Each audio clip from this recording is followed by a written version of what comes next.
Siddiqui voice channel. بسم اللہ الرحمن الرحیم، الحمد للہ رب العالمین، والصلاة والسلام علی سید الانبیاء والمرسلین وعلی آلہ اصحابہ اجمعین، اما بعد۔ میں آپ سبھی کا اسلامی طریقے سے استقبال کرتی ہوں۔ السلام علیکم ورحمۃ اللہ وبرکاتہ۔ آج ہم ایک نہایت اہم، دلوں کو جھنجھوڑ دینے والے اور زندگی بدل دینے والے موضوع پر بات کرنے جا رہے ہیں۔ وہ ہے ایمان کو مضبوط کرنے کا بہترین موقع، ماہ رمضان۔ رمضان صرف بھوکا رہنے کا نام نہیں، صرف سحری اور افطاری کا نام نہیں، بلکہ رمضان ایمان کی تجدید اور دل کی اصلاح اور اللہ سے تعلق کو مضبوط کرنے کا مہینہ ہے۔ اگر رمضان میں ہمارا ایمان مضبوط نہ ہو تو پھر کب ہوگا؟ اگر رمضان میں بھی آنکھیں نہ روئیں اور دل نہ پگھلے تو پھر کب ہوگا؟ آئیے آج ہم اس بیان سے تفصیل سے سمجھیں گے کہ رمضان کس طرح ایمان کو مضبوط کرتا ہے اور اس مبارک مہینے سے پورا فائدہ کیسے اٹھا سکتے ہیں۔ ایمان کیا ہے؟ ایمان صرف کہہ دینے کا نام نہیں کہ میں مسلمان ہوں، میں مومن ہوں۔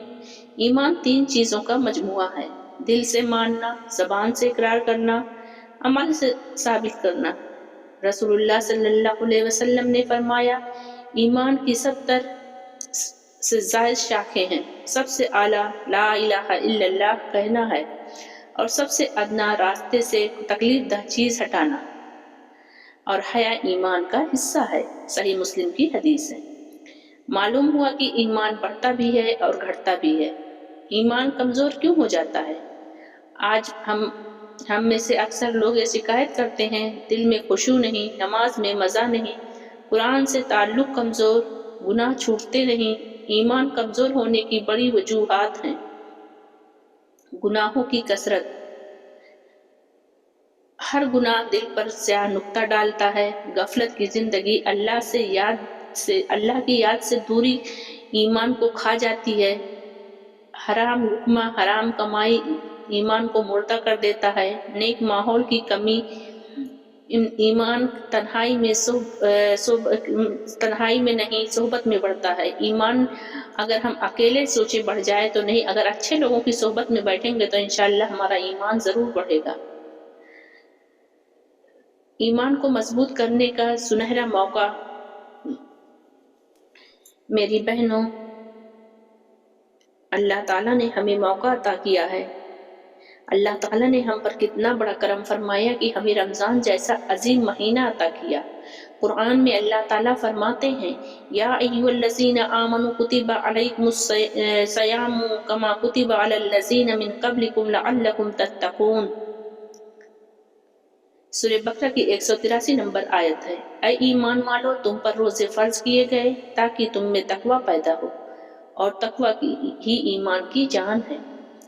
روزہ نفس کو توڑنے کا ذریعہ ہے۔ روزہ ہمیں سکھاتا ہے، بھوک لگے مگر حرام نہ کھاؤ، پیاس لگے مگر صبر کرو، غصہ آئے مگر خاموش رہو۔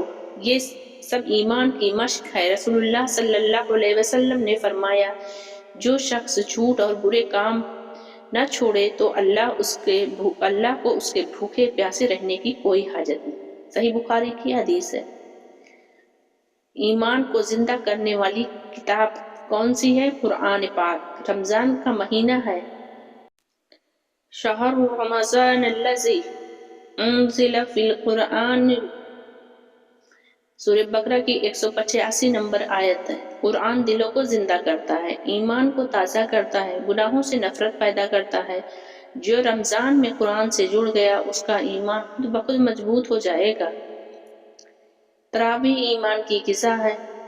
تراویح کوئی رسم نہیں بلکہ لمبی قیام، لمبی تلاوت، اللہ کے سامنے کھڑے ہو کر پڑھنا، یہ سب ایمان کو طاقت دیتا ہے۔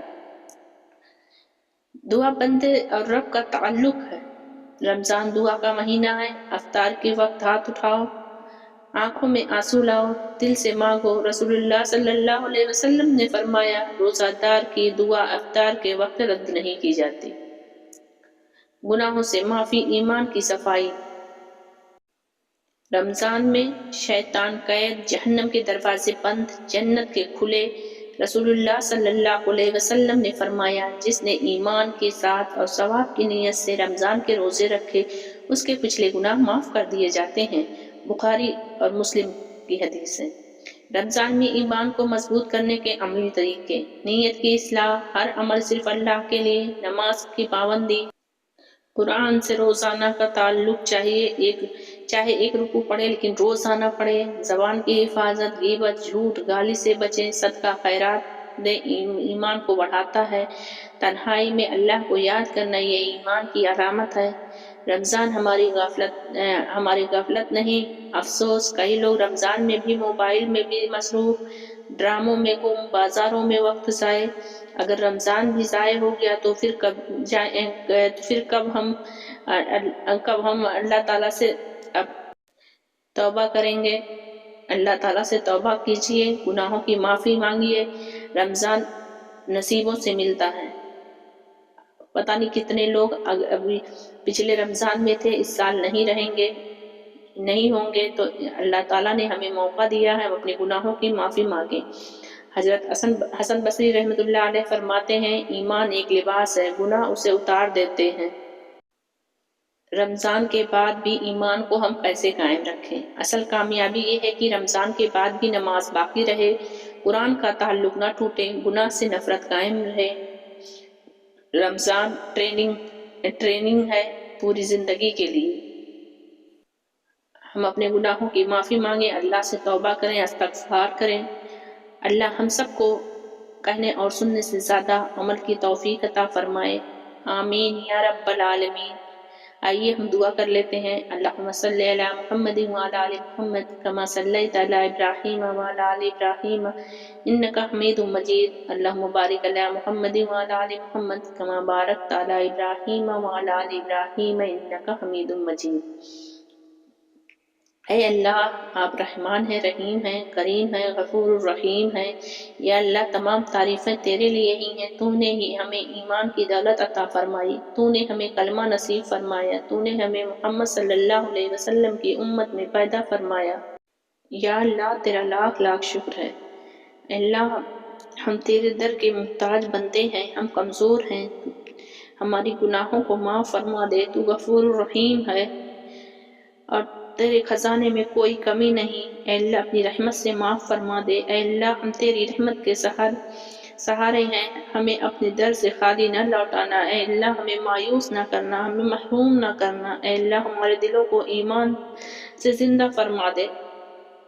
اے اللہ، ہمارے ایمان کو مضبوط فرما دے۔ اے اللہ، ہمارے ایمان کو تازہ فرما دے۔ اے اللہ، ہماری نمازوں میں خشوع عطا فرما، ہمارے سجدوں میں لذت عطا فرما، ہمارے آنسوؤں میں اخلاص عطا فرما۔ اے اللہ، ہمیں وہ ایمان عطا فرما جو ہمیں گناہ سے روکے، جو ہمیں نیکی کی طرف کھینچے، جو ہمیں تیرے قریب کر دے۔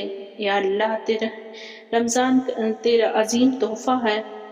یا اللہ، ہمارے روزے قبول فرما۔ یا اللہ، ہمارے قیام کو قبول فرما، ہماری تراویح کو قبول فرما، ہماری تلاوت کو قبول فرما۔ یا اللہ، ہم نے جو جان بوجھ کر گناہ کیے، جو انجانے میں خطائیں ہوئیں، جو چھپ کر کیے، جو ظاہر میں کیے، اللہ سب معاف فرما دے۔ اے اللہ، قرآن کو ہمارے دلوں کا نور بنا دے، ہمارے سینوں کی بہار بنا دے، ہمارے غموں کا علاج بنا دے۔ یا اللہ، ہمیں قرآن پڑھنے والا بنا دے۔ اے اللہ، سمجھنے والا بنا دے، عمل کرنے والا بنا دے، قرآن کو سیکھنے اور سکھانے والا بنا دے۔ یا اللہ، ہم تیرے سامنے شرمندہ ہیں، ہم نے آنکھوں سے بھی گناہ کیے، کانوں سے بھی گناہ سنے، ہم نے زبان سے بھی گناہ بولے، ہم نے دل میں بھی گناہ سوچے۔ یا اللہ، ہم سچے دل سے توبہ کرتے ہیں، ہمیں معاف فرما دے، ہمیں پاک کر صاف کر دے، ہمیں نیا انسان بنا دے۔ یا اللہ، تمام امت مسلمہ کی حفاظت فرما۔ اے اللہ، تمام عورتوں کی حفاظت فرما، تمام مومن جو دنیا سے رخصت ہو گئے ہیں، اے اللہ، سب کی قبروں کو جنت کا باغ عطا بنا دے۔ اے اللہ، ہماری ماں کو صبر عطا فرما۔ اے اللہ، انہیں دین کی طرف مائل کر دے۔ اے اللہ، ہماری بہنوں کو حیا عطا فرما، ہماری بیٹیوں کو عفت عطا فرما، ہماری بیویوں کو تقوی عطا فرما۔ اے اللہ ہماری اولاد کو نیک بنا دے، فرما بردار بنا دے، نمازی بنا دے، قرآن والا بنا دے۔ یا اللہ انہیں فتنوں سے بچا، بری صحبت سے بچا، شیطان کی وار سے بچا۔ یا اللہ ہمارے گھروں کو جنت کا نمونہ بنا دے، گھروں میں نماز کو زندہ فرما دے، گھروں میں قرآن کو عام فرما دے، گھروں سے لڑائی جھگڑا ختم فرما دے۔ اے اللہ پورے امت محمدیہ پر رحم فرما، صلی اللہ علیہ وسلم، جہاں جہاں مسلمان مظلوم ہیں ان کی مدد فرما۔ اے اللہ ہر مظلومین کی مدد فرما۔ اے اللہ ہمیں ایمان پر موت نصیب فرمانا۔ اے اللہ کب جو لوگ دنیا سے جا چکے ہیں، اے اللہ ان کی قبروں کو جنت کا باغ بنا دے۔ اے اللہ قیامت کے دن حساب آسان فرمانا۔ اے اللہ فلسرات کا راستہ آسان فرمانا، حوض کوثر سے ہمیں سیراب فرمانا، اپنے محبوب صلی اللہ علیہ وسلم کی شفاعت نصیب فرمانا۔ اے اللہ جنت الفردوس میں اعلیٰ مقام عطا فرمانا، اپنا دیدار نصیب فرمانا۔ اے اللہ جہنم کی آگ سے بچا لے، عذاب قبر سے بچا لے، عذاب آخرت سے بچا لے۔ اے اللہ ہماری دعا قبول فرمانا۔ اے اللہ ہماری دعاؤں کو قبول فرمانا۔ اے اللہ ہم سب کو ایمان والا بنا دے، ہم سب کو ایمان والا بنا دے۔ اے اللہ ہماری دعاؤں کو حضور پاک صلی اللہ علیہ وسلم کے صدقہ طفیل میں قبول فرما لے، صلی اللہ تعالیٰ علی خیر خلقہ محمد وعلی آلہ اصحابہ اجمعین۔ ربنا تقبل منا انك انت السميع العليم وتب علينا انك انت التواب الرحيم۔ آمین یا رب العالمین۔